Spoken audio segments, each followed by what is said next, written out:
Hi, it's Writing Wednesday, and I apologize for not having made it to Writing Wednesday last Wednesday. It's the first time I've missed in quite a while, and I just got back from AWP, which is Associated Writing Programs Conference. It's like the biggest convention of writers, as big as a book festival, but everybody is a writer.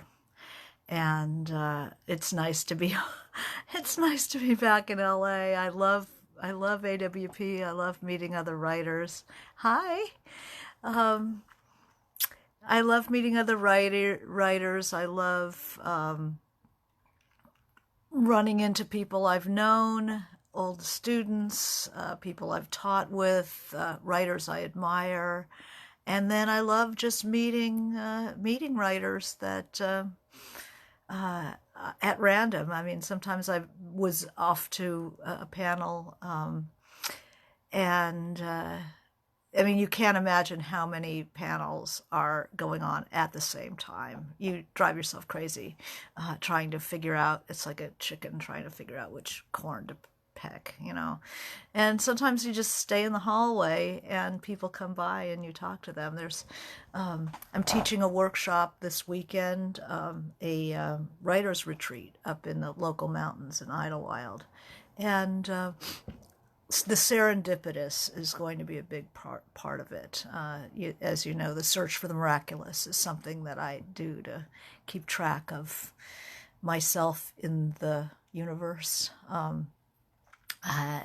You look for something miraculous, and at AWP, people, at a big conference like that with maybe 30 panels going on at the same time, and everybody is in a permanent state of fear of missing out, FOMO, which, I feel very reassured that there is a name for that phenomenon.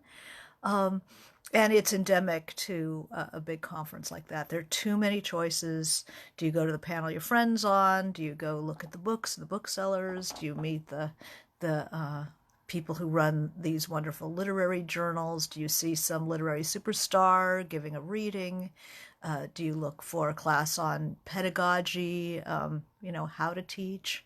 Very interesting. So there's a billion things, but if you allow yourself to open up to the accidental, you pick something and you see what it is. You see what it's going to be. Sometimes it's, you think, oh my God, maybe I should have gone to something else. Oh, that blah, blah, blah party was so great. You should have been there. And it's, how do you deal with your emotions through something like that? And as you know, I love mantras. And a new mantra came up to me while I was at AWP. Where you're at is where it's at. So if you picked something to see, some poetry reading or panel, you're where it's at. Wherever you are is where it's at. It's not necessarily happening somewhere else. If you're there, that's the place to be fully. And that's a really good mantra in general for life. It is a lot like the upcoming LA Times book festival, which is going to be the weekend after next. I've got a panel on with Rebecca Mackay and Lydia Fitzgerald about Swept Away by Circumstance. So that's going to be my panel. I went to AWP. I had no panels. I just was going to go and let whatever happens to me happen to me.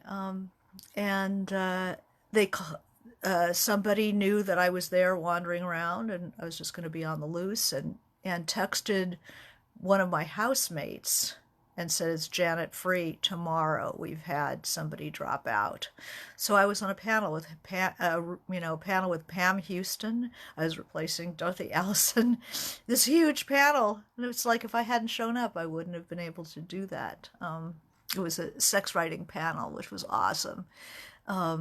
Really, but it's, learning to look for the miraculous, to go with the serendipitous at a big event like that. And if you go to something that is less than stellar, you go, you add your own energy to it.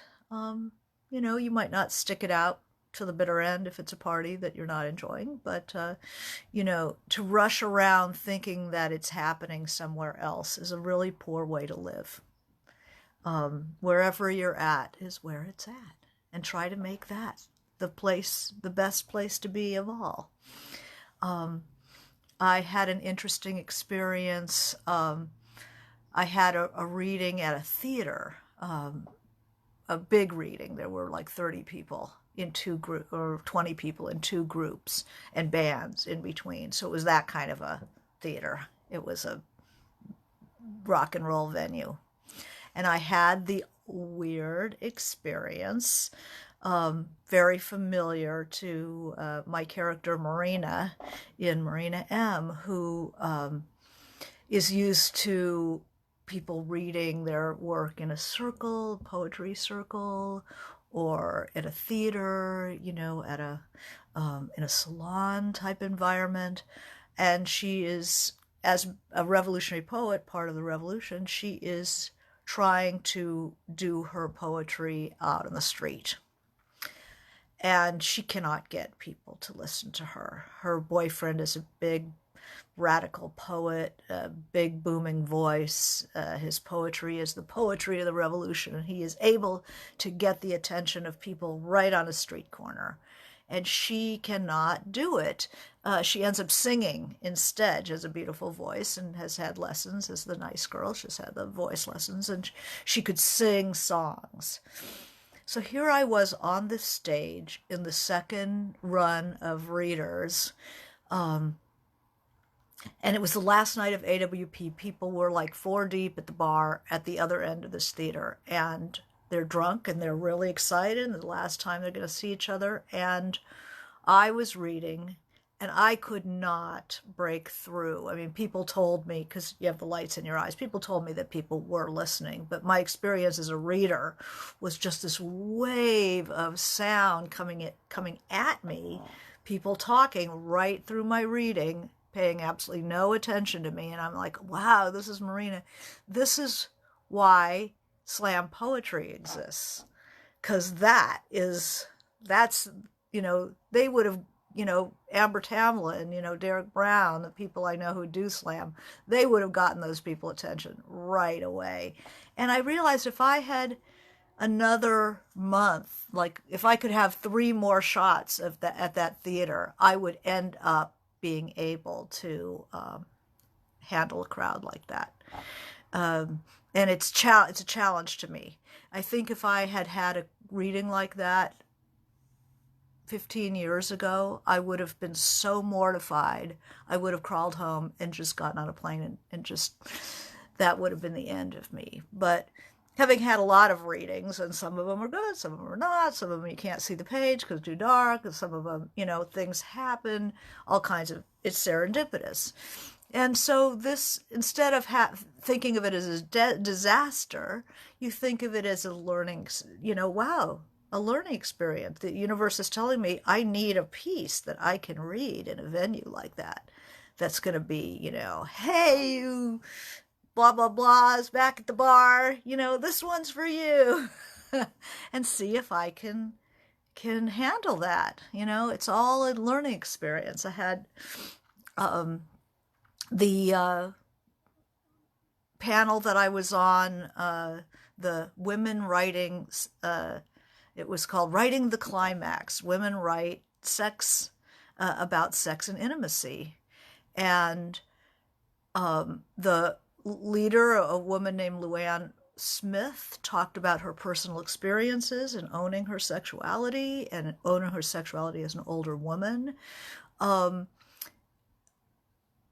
woman named, there was a poet who read from a bunch of poetry, and how certain poets who were very sexual in their work, like Sharon Olds and Sexton, were just harassed beyond measure when they began to appear on the scene. Sharon Olds, The Living and the Dead, one of the great books of poetry, but evidently she was just raked over the coals for her attention and her explicit dealing with the body, dealing with the feminine perspective on the body, which is not necessarily romantic. Uh, and then there was, and then Pam Houston chose to talk about intimacy rather than sex. And her new book sounds fantastic, Deep Creek. But I'm a teacher, as you all know, and I see a room full of people with a pad, paper, and a pencil, and I am going to teach something. Also, I thought it was a panel where we sit and chat. I didn't realize we were going to get to the podium and lecture for 10 minutes. Okay, again, you're thrown in it's just like life. You're thrown in, you don't know what the situation is going to be. You can freeze up and go, well, this is not what I planned. Or you can have a split second of, this is not what I planned, and then jump in. Like, what do you have to offer in this situation? I don't have a speech. I don't have an essay prepared. I'm replacing someone. So what I have to offer is that I have a few thoughts about sensual writing. As you know, it's in the language, it's in the verbs, it's in the light, anything that light the tongue can do, light can do, anything that the hand can do, light can do. So the writing can be very sensual, not even in a sex scene. Somebody said they were in a situation of voluntary celibacy. And, so how does all this relate to somebody who is celibate?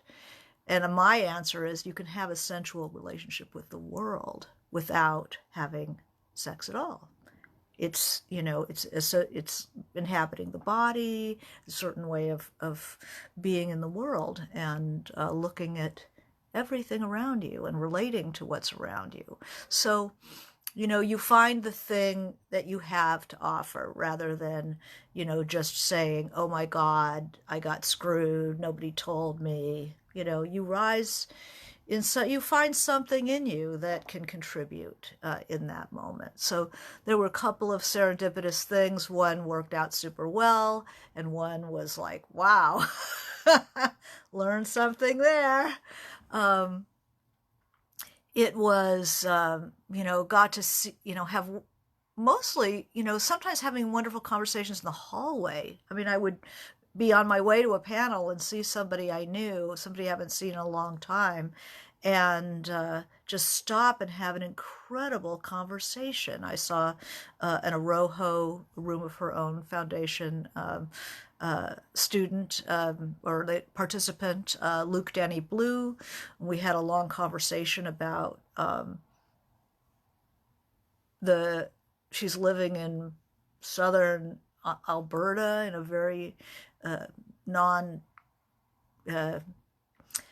we wouldn't think of it as kind of a left-leaning place, but she and her boyfriend and the trans situation there, and her boyfriend is a performance artist working with these issues and being tied to the landscape. I mean, literally tied, right? Sort of bondage thing, pieces that he's been doing, and just amazing thing. We're having this.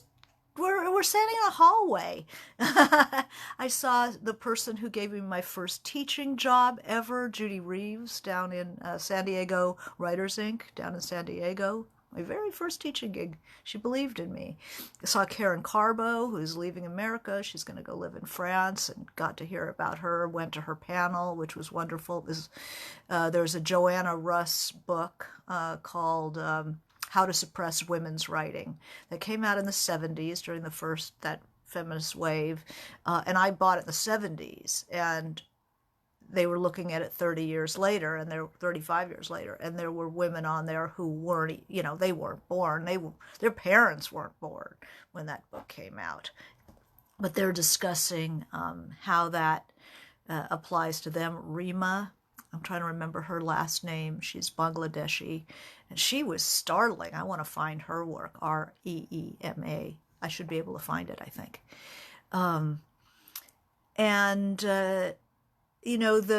it's 3 days of madness. It's madness. And yet I meet people that I'm going to know in the future. So I kind of hang on to myself. The panic rises when you see that many people. But you know that you're going to find little pieces and corners that are going to stick to you. And it's just like being willing to expose yourself to the world. If you stay home, the magic and the miraculous of the world are harder. It's harder to reach you holed up in your home. When you get outside your front door, then the miraculous has a chance to reach you. So even if it's difficult and painful, do I want to go to that party? Do I want to go to that conference? Do I want to moderate that panel? Whatever. If you have the energy to do it, which is a whole different beast, but I would generally tend toward the yes, because it opens yourself up to the miraculous. And we're often afraid of opening ourselves up to to wayward experience, because in the human condition, the wayward is usually a bad thing. In, say, millennial terms, the wayward thing is going to be the dinosaurs chasing you and eat you, or the big cat or the wolf pack or whatever. Surprises tend to be unpleasant when you're in prehistory. There's a lot of, but in our world, the joy of life comes from these unplanned occurrences, and we're reluctant to open ourselves up to the unplanned and the serendipitous, because God knows what it could be. But the safer you make yourself, the more you protect yourself from the environment, then these miracles just do not have a place to come in. The serendipitous does not have a place to come in. So you have traded joy and connection and the miraculous for comfort and safety. And artists usually don't do that. Comfort and safety is not going to help you produce anything. It's not going to have something amazing come out of left field, which is where all amazing things come from. They don't come from the planned. They come from the unplanned. I stayed with people. I had a friend who was going to let me use her house, but I ended up staying with a friend and her friend in their Airbnb, just because I knew these people have different energies, they know different people, and that more interesting things were likely to come into my world. I saw Whitney Otto, who the writer How to Make an American Quilt, who I met at a book festival here 20 years ago, and I just loved her. And there she was. We had lunch, and she does collage. She does assemblage pieces like Astrids in the back of White Oleander. It's incredible. I saw Colson Whitehead speak. And he didn't do a reading of the Underground Railroad. He actually wrote an essay for this keynote speech. This prolonged, it's a prolonged metaphor of cooking chicken, like these elaborate, when guys get into cooking, it's always like a competitive sport, right? So it's like this big deal cooking. So he's talking about the 3-day this chicken and this twice broiled brine, blah blah blah, fried chicken, but it became a metaphor for different things about writing. It was a beautiful thing. I quite admired it, and I think you can see that online. So Colson Whitehead at AWP 2019, you can catch that. There was a tribute to Wanda Coleman, the LA poet, who her work is very dear to me. That Amber Tamblyn, my goddess, got it together. And the wonderful, amazing poet Patricia Smith did a poem of Wanda Coleman's in Wanda's voice, in Wanda's cadence, that just left me floating on air. There was a poet who read with, there was another women, and there was another panel about sexuality with Lydia Yuknovich and Erica Jong, and a deaf poet named Raymond, like Luxock. He's a red hen poet, and he signed his reading, and a disembodied voice did the translation. So it was like a fabulous dance. Oh my God, this guy was so expressive. And then a voice came over, and at one point they switch the people who do the translations because it's a lot of work. There was a woman's voice, so that was interesting too, hearing a man being translated by a woman's voice as he's signing with God. That was a great panel, and always just trying to learn a little bit, you know. Writing is a community, and it's very difficult to year after year after year be on your own, creating work, sending it out into the God knows what sphere, trying to get it published. It's good to go to reading. It's good to go to a conference. It's good to do a summer, like Squaw Valley. I'm going to be teaching there this summer. And gather with other writers. There's a different energy when that is what's common. That is what's being done. Everybody, you get a certain sense that you're in a larger cultural project, and you're not just out on the outer planets doing, God knows what. So this retreat that I'm teaching next week, so I'm doing AWP, then teaching the retreat, then the LA Festival of Books. And the retreat, it's going to be about reconnecting to your creative self, which is, we all do our work, and it feels like there's just this shell that covers us. Very hard to, especially people who have the full-time job, to find those creative sources again. Like, where was that person who was so excited about writing? Where was that person who, just couldn't wait to start in the morning, who was, desperate for people to say, look what I've done, look what I'm doing.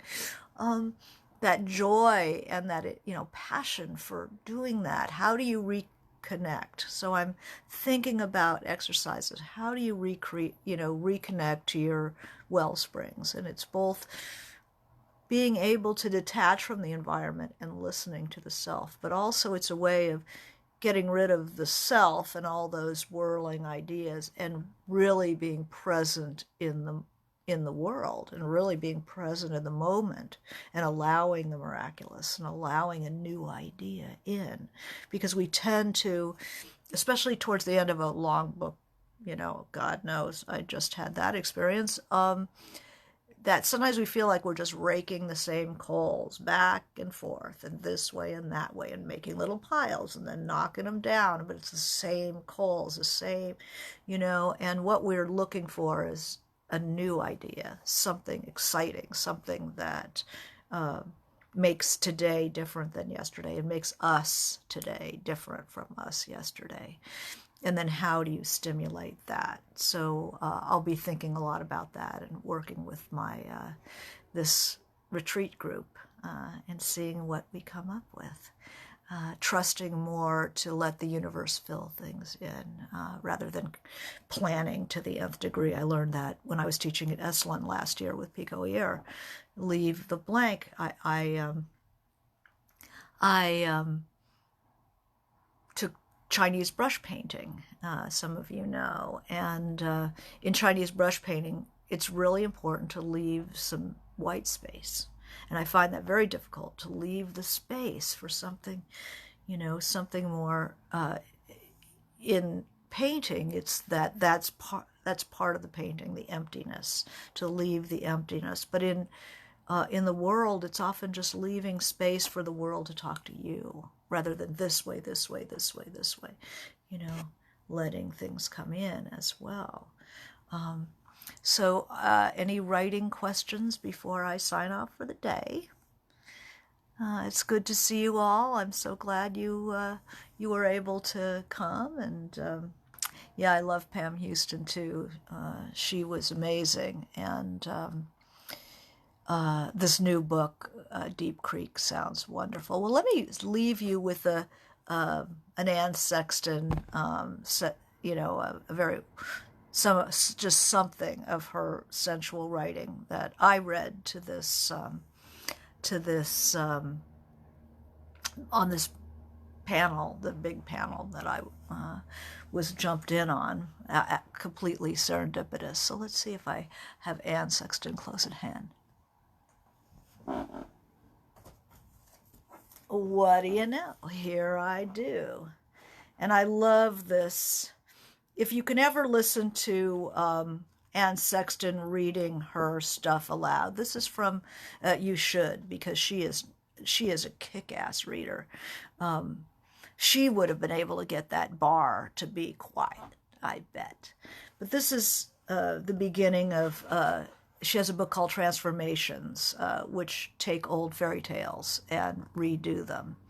And this was one of the fairy tale, The Little Peasant. So it begins like this. This is where I read this for the women writing sex and intimacy. And she's great for sex. So the little peasant.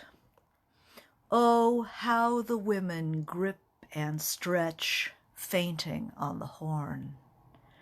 The men and women cry to each other, touch me, my pancake, and make me young. And thus, like many of us, the parson and the miller's wife lie down in sin. The women cry, come, my fox, heal me. I am chalk white with middle age. So wear me threadbare, wear me down, wear me out, lick me clean as an almond.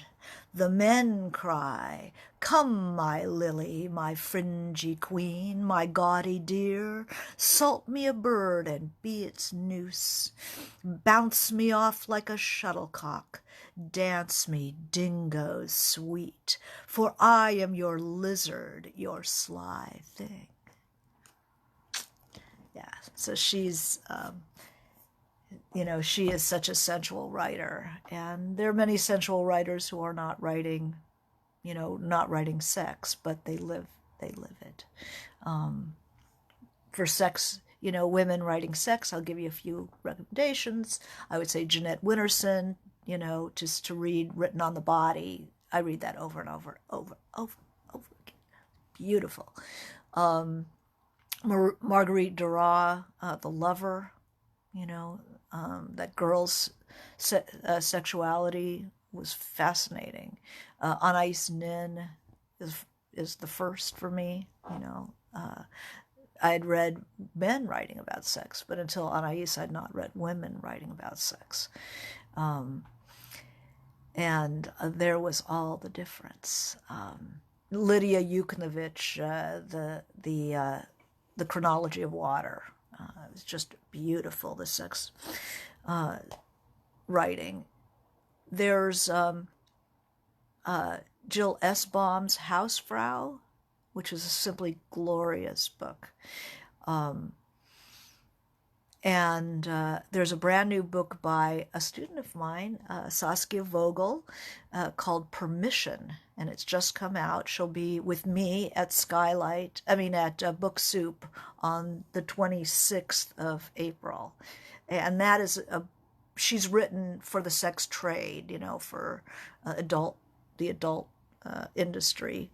And this is a woman who is thrown when her father is killed in an accident, and sliding doors start to open in her world, things she didn't think existed. A neighbor who turns out to be running a dungeon across the street. There's all kinds of, the world unfolds in a, in a very erotic way, called Permission, and you definitely need to read that. So if there are any other questions, I just appreciate it, and I will be back next Wednesday and hereafter. So thank you. Bye.